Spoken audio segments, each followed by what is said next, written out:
প্রধানমন্ত্রী হয়ে দেশে ফিরতেছে শেখ হাসিনা। ভাই, এটা আমার কথা না? প্রধানমন্ত্রী শেখ হাসিনা প্রধানমন্ত্রী হিসেবেই দেশে ফিরবেন এবং তিনি আবার দেশ পরিচালনা করবেন। তিনি বলেছেন যে চিন্তা করবেন না, আমি আসতেছি। বাংলাদেশের মানুষ প্রস্তুত আপনাকে সাদরে গ্রহণ করতে, আপনাকে স্বাগত জানাতে। আওয়ামী লীগ নেত্রী শেখ হাসিনা তিনি বলেছেন যে চিন্তা করবেন না, আমি আসতেছি, আমি বিচার করব। কিন্তু এই করুণ অবস্থার মধ্যে, জটিল অবস্থার মধ্যে শেখ হাসিনা বলে যাচ্ছেন যে আসতেছি, বিচার করব। কিন্তু কথা হলো তিনি কিভাবে আসবেন, কখন আসবেন? তো এখন কে তাকে বসিয়ে দেবে? যে শেখ হাসিনা যে বারবার এইসব কথা বলতেছেন যে তিনি আসতেছেন, তিনি বিচার করবেন, নিশ্চয়ই এর পিছনে কোনো শক্তি কাজ করছে। যে তৃণমূল এখন একটা ডাকের অপেক্ষায় আছে। একদিকে পদ্মার আড়ালে কি হচ্ছে না হচ্ছে, জাতীয় আন্তর্জাতিক শক্তিগুলো কি করবে না করবে সেই সম্ভাবনা থাকুক, পাশাপাশি আওয়ামী লীগ তৈরি হয়ে আছে। জেল, জুলুম, নির্যাতন এগুলো দেখিয়ে এখন আর তৃণমূলকে দাবিয়ে রাখা যাবে। বাংলাদেশের সেনাপ্রধান জেনারেল ওয়াকারুজ্জামানের নয়া সফরসূচি শুরু হলো। এই সফরসূচি থেকে একটি বিষয় পরিষ্কার হয়েছে যে বাংলাদেশের অন্তর্বর্তী সরকারের প্রধান উপদেষ্টা যে পথে হাঁটছে তার অন্য পথে হাঁটছে সেনাপ্রধান জেনারেল ওয়াকারুজ্জামান। সেখান থেকে প্রশ্ন উঠছে, এই সফরসূচির পরে কি রাশিয়া বাংলাদেশের শান্তি সেনাবাহিনী পাঠাবে, নাকি সেনার হাতে গোটা দেশের ক্ষমতা চলে যাবে? গাইস, এতক্ষণ দেখলেন আজকের ভিডিওর শিরোনাম, আর এখন দেখবেন বিস্তারিত। ইতিমধ্যে আজকের ভিডিওর শিরোনাম দেখে কিন্তু বুঝতেই পারছেন আজকের খবরটা কতটা গুরুত্বপূর্ণ। দয়া করে কেউ স্কিপ করবেন না। যদিও বর্তমান বাংলাদেশের রাজনীতির অবস্থা বিশাল ভয়াবহ, আপনারা ভিডিও স্কিপ করে দেখলে খবরের কিছুই বুঝতে পারবেন না। যাই হোক বন্ধুরা, আজকের খবর নিয়ে আমরা পর্যালোচনা এবং তদন্ত করে বেশ কয়েকটি খুবই গুরুত্বপূর্ণ তথ্য এবং ভিডিও ফুটেজ পাই, যা আজকের ভিডিওতে সেগুলোই এক এক করে ধারাবাহিক তুলে ধরবো। যদিও আজকের ভিডিওটা কিছুটা লং হতে পারে, তবে আজকের ভিডিওতে জানতে পারবেন এমন কিছু অজানা গোপন তথ্য যা জানলে আপনিও ইতিমধ্যে অবাক হতে বাধ্য।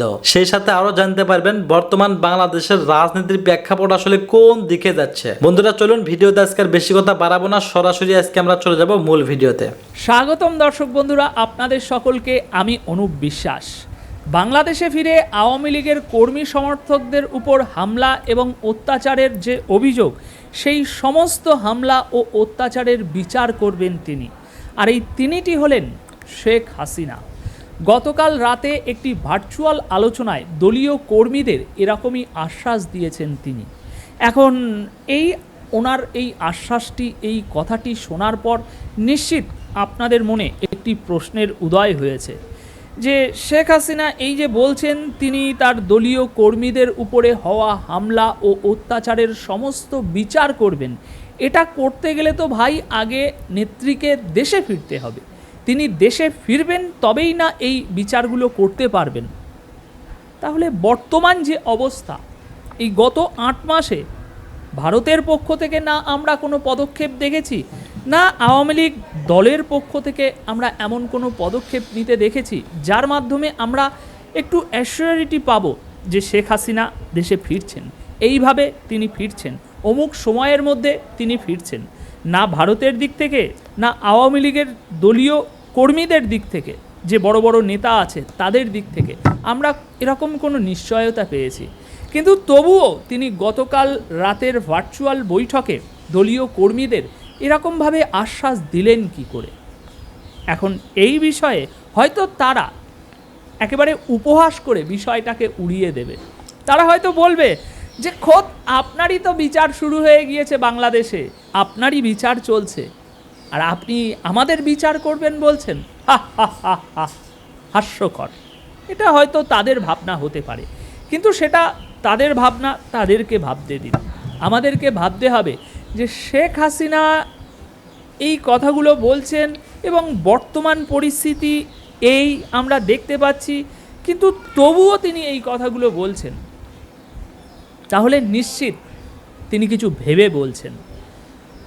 তিনি দলের এই করুণ অবস্থায়, দলের যে শোচনীয় অবস্থা এখন, সেই অবস্থায় আমার মনে হয় না তিনি এমন কোনো কথা বলবেন যেটা মিথ্যে, যেটা বানোয়াটি, যেটা ভুয়া, যেটা মানুষকে কেবল ক্ষণিকের জন্য একটু আশ্বাস, একটু ভরসা, একটু বিশ্বাস দেওয়ার কাজ করে। আমার মনে হয় না দলের প্রধান নেত্রী হয়ে, দলের এই শোচনীয় অবস্থায়, দলের এই দুর্দিনে তিনি এরকম কোনো কথা বলবেন। আজ যে পরিস্থিতি, সেই পরিস্থিতিতে তিনি যাই বলুন না কেন, নিশ্চিত সেটা ভেবে বলবেন, নিশ্চিত তার কোনো ভিত্তি আছে। তিনি যদি আজ বলে থাকেন যে আমি দেশে ফিরব, বিচার করব, তাহলে নিশ্চিত তিনি কিছু ভেবে বলছেন। হয়তো আমরা সেই বিষয়গুলো দেখতে পাচ্ছি না, রাজনীতিতে, বিশেষ করে ভূ রাজনীতিতে, জিও পলিটিক্সে এমন অনেক বিষয় হয়, কূটনীতিতে এমন অনেক বিষয় চলে যা আমরা উপর থেকে দেখতে পাই না।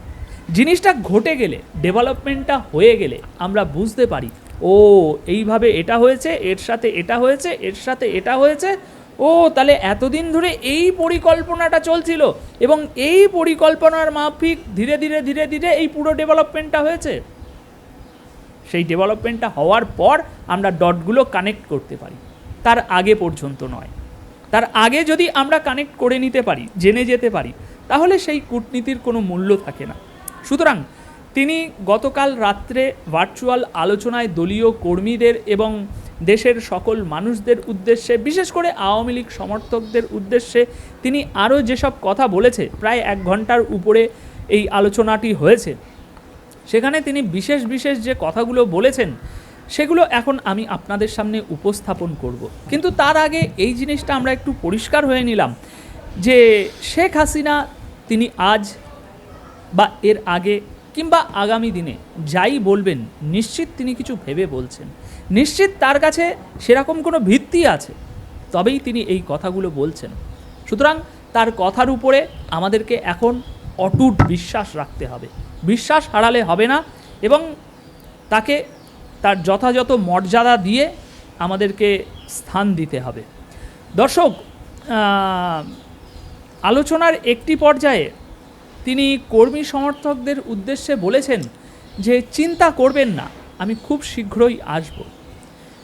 এখন এই বাংলাদেশ ছাড়ার পর থেকে তিনি মোটামুটি বিভিন্ন সময়ে দলীয় কর্মীদের সঙ্গে এরকমই ভার্চুয়াল যোগাযোগ চালিয়ে গিয়েছেন, যা আওয়ামী লীগের মেন যে অফিসিয়াল পেজ সেই সমস্ত জায়গায় এই আলোচনাগুলো সরাসরি সম্প্রচার করা হয়।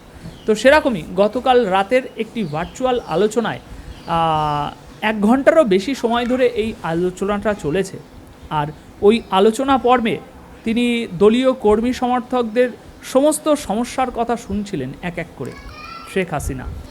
কর্মী সমর্থকরা বিশেষত যা দাবি করেছে যে তাদের পরিবারের উপর বিভিন্ন ধরনের অত্যাচার চালানো হচ্ছে, তাই তিনি সবাইকে আশ্বস্ত করেছেন যে তিনি এই সমস্ত ঘটনার বিচার করবেন এবং তিনি এটাও বলছেন কর্মী সমর্থকদের উদ্দেশ্যে যে আল্লাহ আমাকে সেই জন্যই বাঁচিয়ে রেখেছেন যে আমি যাতে এই জালেমদের বিচার করতে পারি, চিন্তা করবেন না, আসছি আমি, তিনি এমনটাই বলেছেন। এছাড়াও এই যে আলোচনা সভাটি হচ্ছিল গতকালকের, এই আলোচনা সভায় উপস্থিত ছিলেন বিশেষত আপনার অল ইউরোপিয়ান আওয়ামী লীগের সভাপতি মোহাম্মদ নজরুল ইসলাম।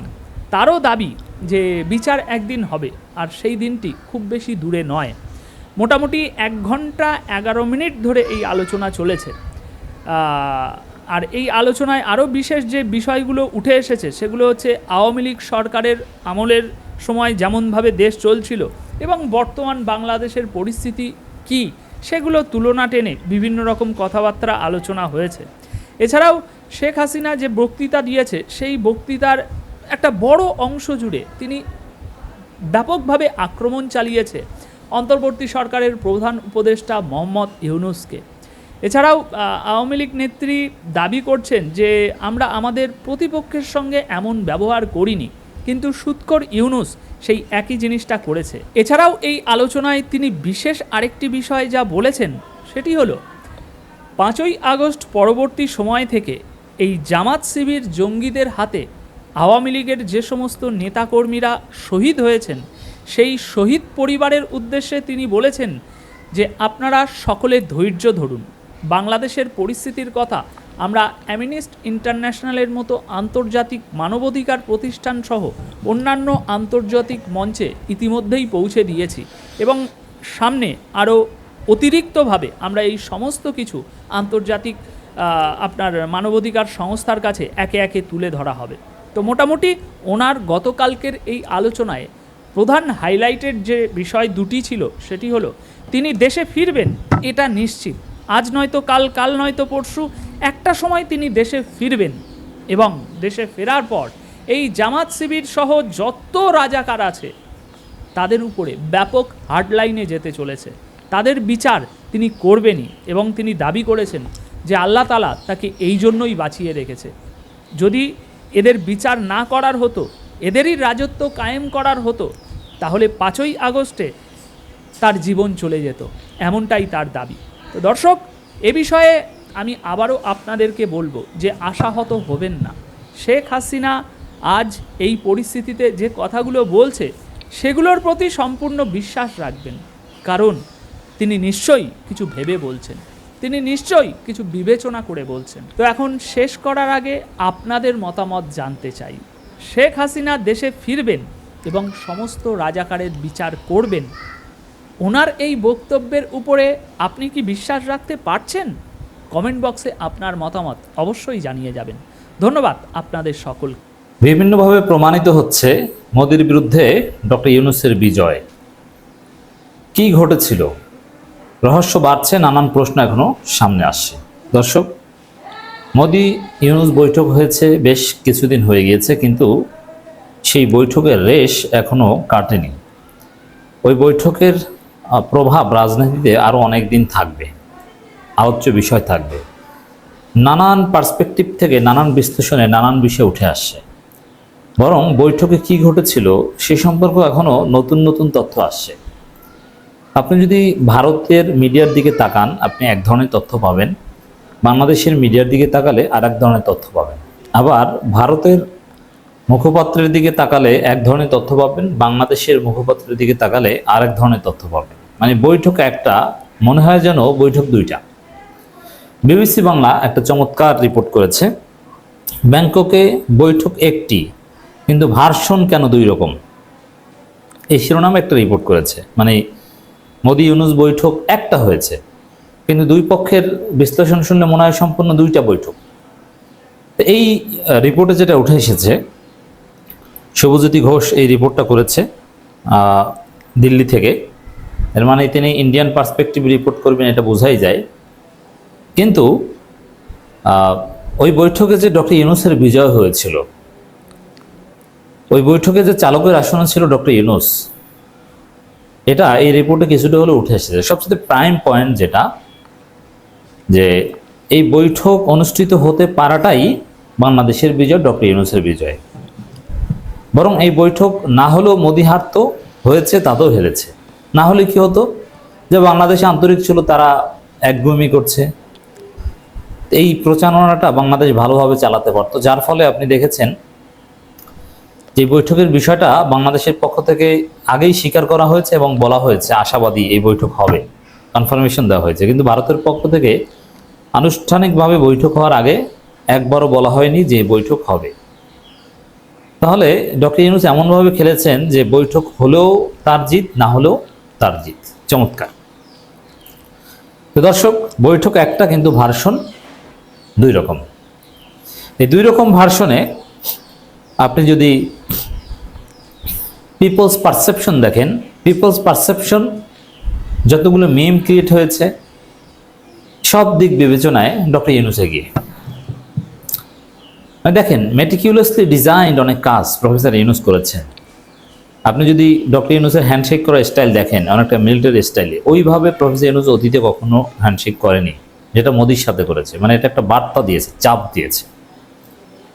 এবং দেখেন যে বিষয়টা খুবই তাৎপর্যপূর্ণ, যে মোদি সহ সব কর্মকর্তারা বসে আছে, প্রফেসর ইউনূস রুমের মধ্যে ঢুকেছেন, সবাই দাঁড়িয়ে দাঁড়িয়ে গিয়েছে যে স্যার এসেছেন।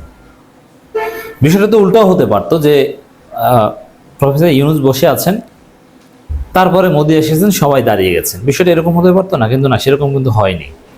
তো এই যে বিষয়গুলো, এগুলো আমি মনে করি মেটিকিউলাসলি ডিজাইন। এবং প্রফেসর ইউনূসের সুপ্রিমেসিও ছিল, প্লাস আন্তরিকতা। মানে এত নিখুঁত বৈঠক, এটা ডক্টর ইউনূসের পক্ষে সম্ভব।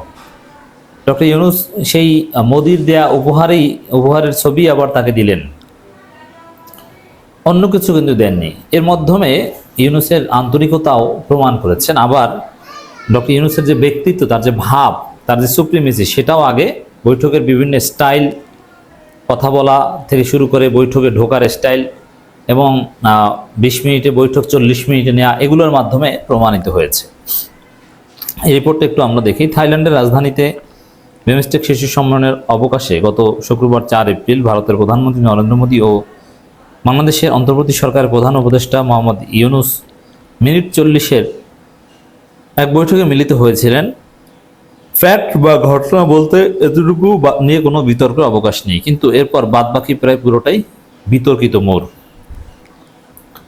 সে বৈঠকে যে আলাদা আলাদা বিবরণ দুই দেশের সরকার পেশ করছে এবং এখনো সেটা নিয়ে যেরকম বাকবিতণ্ডা চলছে, তা থেকে মনে হতেই পারে তারা যেন সম্পূর্ণ আলাদা দুটো বৈঠকের কথা বলছে।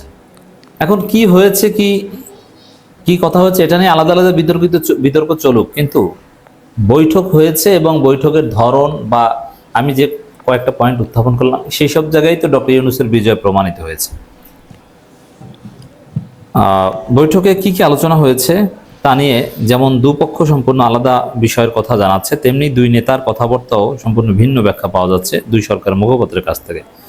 বাংলাদেশের পক্ষ থেকে ব্যাংককে ওই বৈঠকে ইউনূস সরকারের একটি বড় কূটনৈতিক সাফল্য হিসেবে তুলে ধরা হচ্ছে বলা যেতে পারে।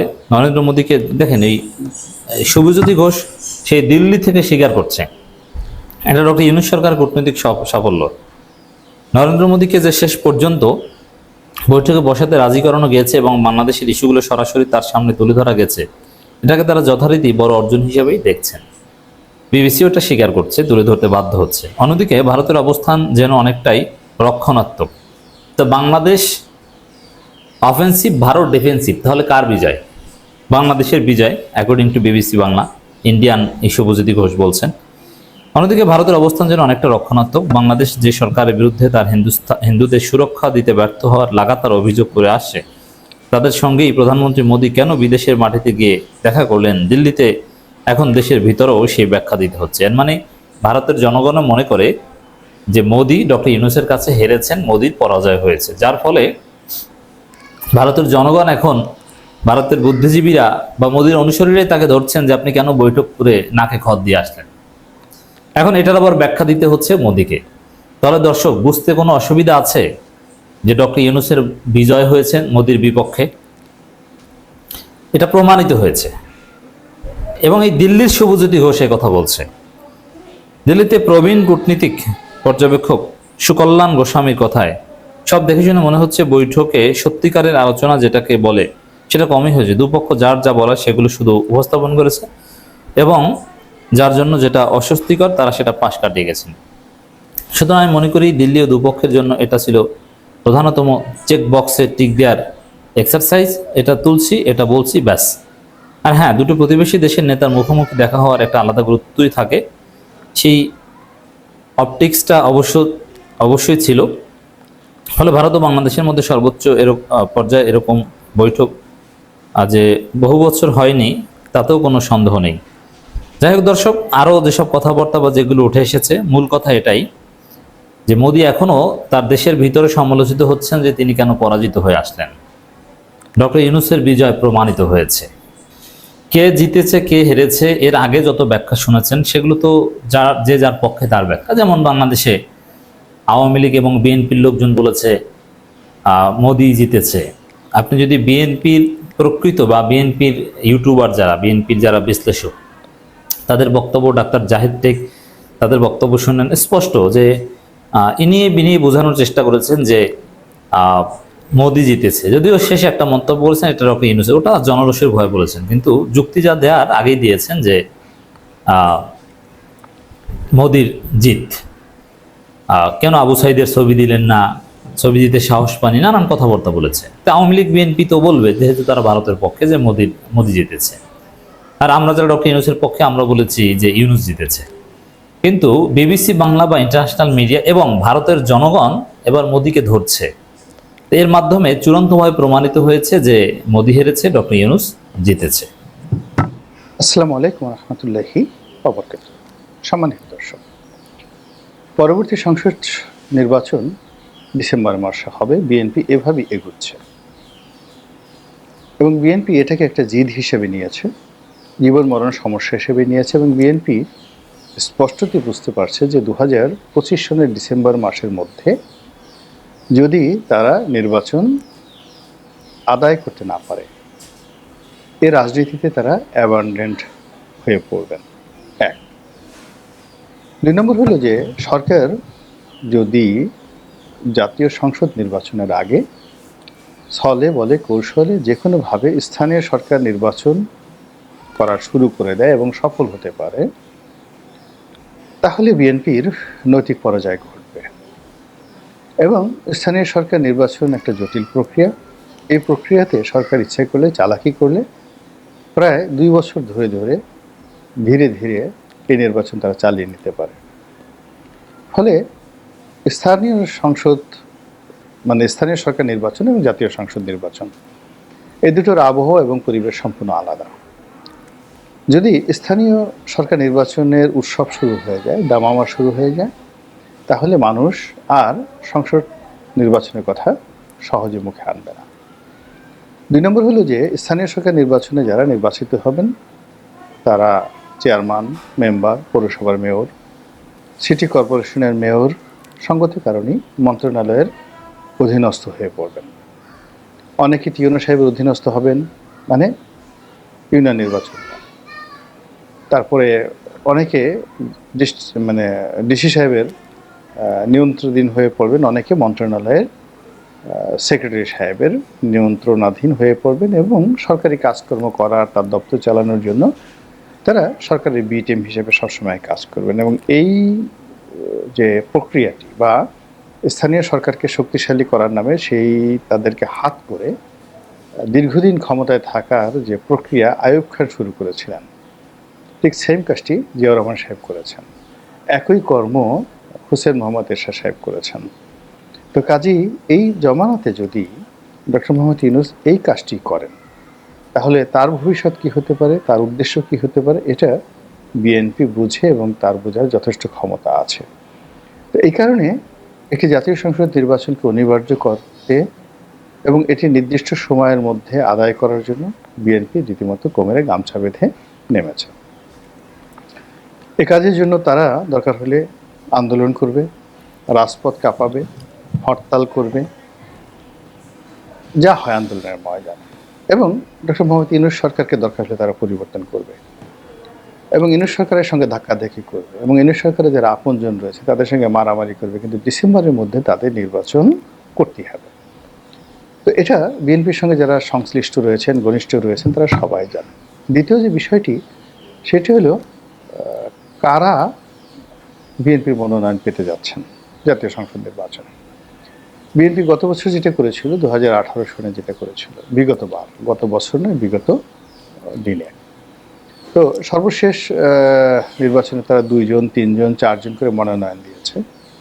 এ কারণে মনোনয়ন দিয়েছে যে আওয়ামী লীগ সরকারের যে কুটচাল, সেই কুটচালের মধ্যে পড়ে বিএনপির কোনো প্রার্থী যদি নির্বাচন করার যোগ্যতা হারিয়ে ফেলে, সেক্ষেত্রে যেন রাতারাতি একটা বিকল্প ডামি প্রার্থী বিএনপির হাতে থাকে বা দাঁড়ানো থাকে। এই জন্য একই সঙ্গে 3 জন 4 জন করে মনোনয়ন দেওয়া হয়েছে, যারা সেই বাছাই পর্বে থেকেছে এবং বাছাই পর্ব শেষ হওয়ার পরে যেদিন চূড়ান্ত প্রার্থীদের ঘোষণা করা হবে, ওই দিন বিএনপি যে কোনো একজনকে মনোনয়ন দিয়েছেন।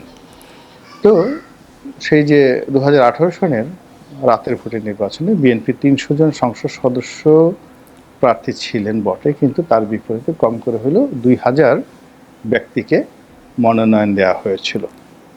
এখন সমস্যা হয়ে গেছে যে এই যে 2000 ব্যক্তি, মানে 300 ব্যক্তি নয়, কিন্তু 2000 ব্যক্তি কিন্তু এই বছর সক্রিয় আছে এবং তারা সবাই মনে করছেন যে তারা মনোনয়ন পাওয়ার উপযুক্ত। আর যেহেতু এতকাল লড়াই সংগ্রাম করার পর একটা সুযোগ আসছে বিএনপির জন্য, যে কোনোভাবে নির্বাচন হলে বিএনপি ক্ষমতায় আসবে এবং যে কোনোভাবে নির্বাচন হলে বিএনপি সরকার গঠন করবে।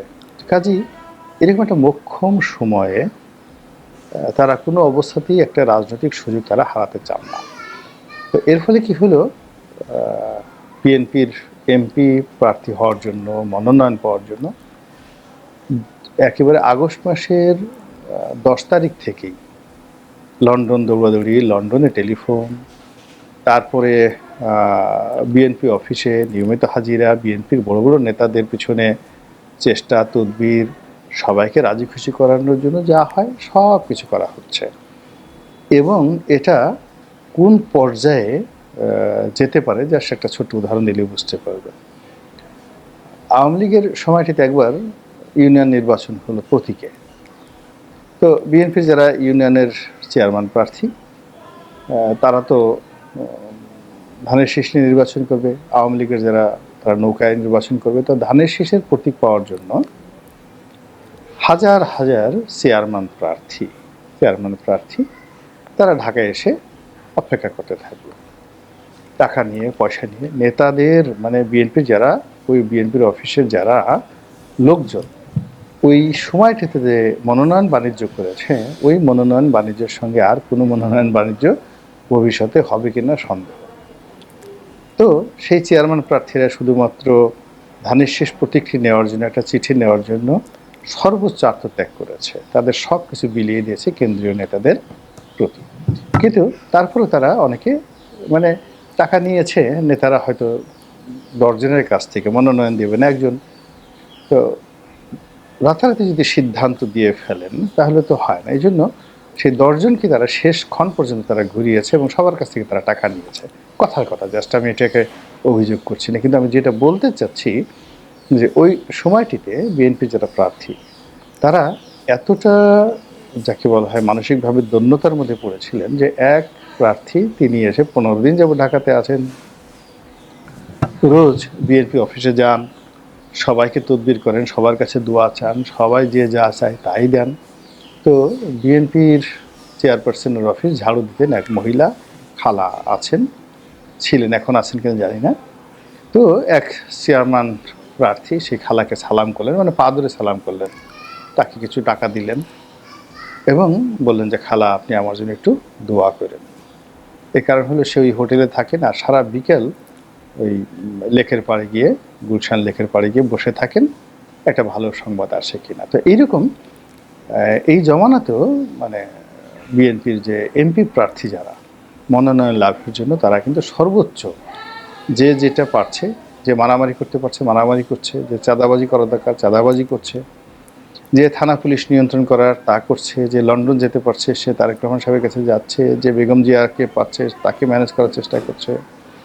তারপর তারেক রহমান সাহেব বেগম জিয়ার যে আপনজন যারা আছেন, পরিবারের লোকজন আছেন, তাদেরকে ম্যানেজ করার জন্য সর্বোচ্চ চেষ্টা চালিয়ে যাচ্ছেন এবং এটা নিয়ে অনেক অপ্রীতিকর ঘটনা ঘটছে। কিন্তু এরই মধ্যে আবার সামাজিক মাধ্যমে আমরা দেখতে পেলাম যে বিএনপি মোটামুটি একটা তালিকা করে ফেলেছে, খসড়া তালিকা করে ফেলেছে এবং এটা বিগত দিনের মতো নয়। আগে যেভাবে একাধিক প্রার্থী ছিল এবার একাধিক প্রার্থী না, এবার সিঙ্গেল প্রার্থী দেওয়া হবে, এরকম সামাজিক মাধ্যমে খবর এসেছে এবং অনেক জায়গায় অনেক প্রার্থীর নামও চলে এসেছে। তো যাদের নাম আসছে তারা তো খুব খুশি, তাদের লোকজন নানা রকম যাকে বলা হয় মিছিল মিটিং করে যাচ্ছে।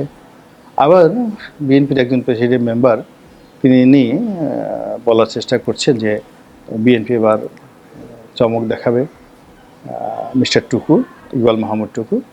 তো তিনি বলছেন চমক দেখাবে এবং বিএনপি সৎ, যোগ্য এবং ভালো প্রার্থী খুঁজছে। এখন এই কথাটাকে হেডলাইন বানিয়ে তার পাশে বিএনপির যারা বিভিন্ন নেতা রয়েছেন তাদের কর্মী এবং সমর্থকরা তাদের নেতাদের কে বলছেন যে ইনি যোগ্য, ইনি সৎ, ইনি দুধে ধোয়া তুলসী পাতা, কোনো জীবাণু একে স্পর্শ করেনি, ঘুষ দুর্নীতি একে স্পর্শ করেনি, কাজেই ইনি তারেক রহমান সাহেবের খুব ঘনিষ্ঠ, ইনি মনোনয়ন পাবেন।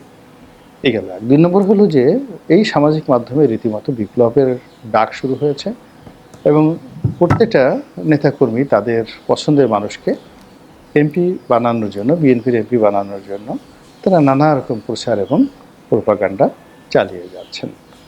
তো এই অবস্থাতে বিএনপি আসলে কি করছে? বাস্তবতা হলো যে বিএনপি এখনো পর্যন্ত কোনো খসড়া তালিকা তৈরি করেছে এটা আমার এখন পর্যন্ত জানা নেই, কিন্তু মানুষ যেহেতু এই কথাগুলো শুনতে পছন্দ করছে কাজেই খসড়া তালিকা বানিয়ে যে যার মতো করে প্রচার করছে। 2 নম্বরে যেটি আশঙ্কা সেটি হলো বিএনপি প্রাণান্ত চেষ্টা করছে ডিসেম্বরে নির্বাচন হবে, কিন্তু বিএনপি সেই নির্বাচনের প্রস্তুতির চাইতে নির্বাচনের একটা শিডিউল ঘোষণা করার জন্য এবং আন্দোলন এবং লড়াই সংগ্রাম করার জন্য যে শক্তি দরকার সেই শক্তি অর্জনের জন্য প্রাণান্ত চেষ্টা করে যাচ্ছে। 3 নম্বর হলো যে বিএনপি বুঝতে পারছে যে বাংলাদেশে এই মুহূর্তে তারেক রহমান সাহেবের উপস্থিতি ছাড়া নির্বাচন অনুষ্ঠান করানো, মনোনয়ন ঘোষণা করা, ফলাফল দলের পক্ষে আনা অসম্ভব বিষয়। কিন্তু দেশের যে সার্বিক রাজনীতি, সেই রাজনীতি ক্রমশ বিএনপির নিয়ন্ত্রণের বাইরে চলে যাচ্ছে। ফলে তারেক রহমান সাহেবের আশা, এমনকি বেগম জিয়ার ফেরত আসাটা অনেকটা অনিশ্চিত। এরকম একটা মবের রাজ্য, এরকম একটা যেখানে আইন শৃঙ্খলা রক্ষাকারী বাহিনী ঠিকমতো কাজ করতে পারছে না, ঠিক সেই জায়গাটাতে ওনারা যে আসবেন তার জন্য তো একটা অ্যাসুরেন্স লাগবে রাষ্ট্রের পক্ষ থেকে। আমরা তো জানি যে পাকিস্তান যখন ব্যর্থ রাষ্ট্র হয়ে গেল, বেনজির ভুট্টোকে কী পরিমাণ যাকে বলে জীবন দিয়ে কী পরিমাণ দায় শোধ করতে হয়েছিল। এবং একটা অস্থিতিশীল রাষ্ট্র সেটা সামরিক কায়দায় চলুক, বেসামরিক কায়দায় চলুক, সেক্ষেত্রে সামরিক কায়দায় চললে জুলফিকার আলী ভুট্টো, জেনারেল জিয়াউল হক, তাদের যেভাবে উদাহরণ রয়েছে, আবার একইভাবে বেনজির ভুট্টোর উপর বোমা হামলা, সেই উদাহরণও রয়ে গেছে। কাজে আমরা এই মুহূর্তে যেখানে দিনে দুপুরে বাটার শোরুম তছনছ হচ্ছে, দিনে দুপুরে যেখানে কেএফসি, পিৎজা হাট, কোকাকোলার মানে শোরুমগুলো তছনছ হয়ে যাচ্ছে, এবং যেভাবে ধর্মকে ব্যবহার করা হচ্ছে, সেখানে রাজনীতিটা এই মুহূর্তে একটা সেকেন্ডারি পার্ট হয়ে গেছে। আর রাজনীতি যদি সেকেন্ডারি পার্ট হয়, বিএনপি সেখানে চতুর্থ গ্রেডে চলে গেছে। আবার বিএনপির মনোনয়নটা পঞ্চম গ্রেডে চলে গেছে, নির্বাচনটা ষষ্ঠ গ্রেডে চলে গেছে।